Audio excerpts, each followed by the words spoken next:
Heute besuchen wir die Shrimps-Farm in der Opunohu Bucht, die nur einmal pro Woche geöffnet hat. Und ich werde euch jetzt zeigen, wie man die Garnelen erntet.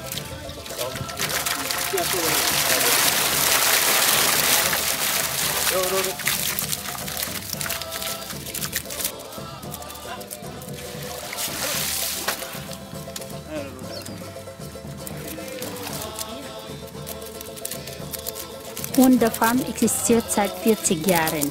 Die kleinen Garnelen kommen von Tahiti und werden dann 6 bis 8 Monate in einem großen Becken hier in den Moorea weiter gezüchtet, bis sie die richtige Größe haben.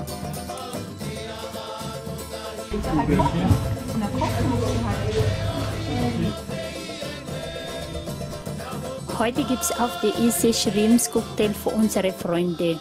Und zeige euch, wie bereitet man frische Shrimps an Bord zu.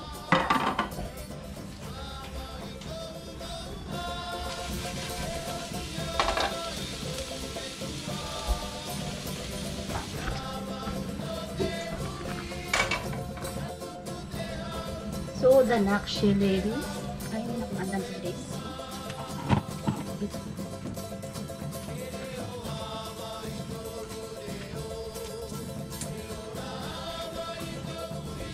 So, ist jetzt alles mit den Darm weggenommen haben.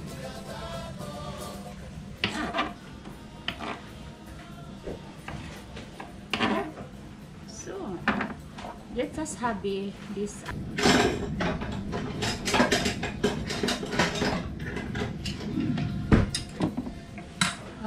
Cocktailsauce, ich habe auch selber gemacht. Das ist mit Mayonnaise, Ketchup, Weißpfeffer und Salz, Schuss Zitrone und Joghurt. Und kann man auch ein bisschen mit Cognac drauf und vermischen, gut vermischen. Die grüne Salat, das habe ich schon gehabt mit den Zwiebeln hinein. Und da habe ich auch ein paar von den frische Fruchtkakteen.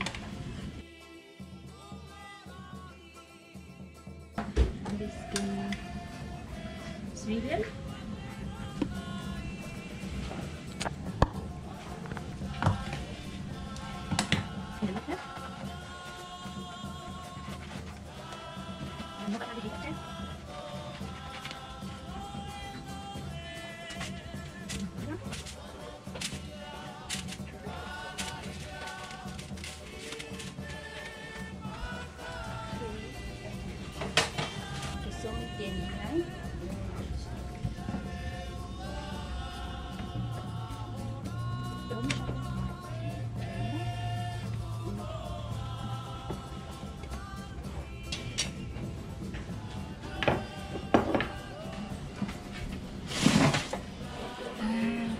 So, meine Shrimps Cocktail ist fertig.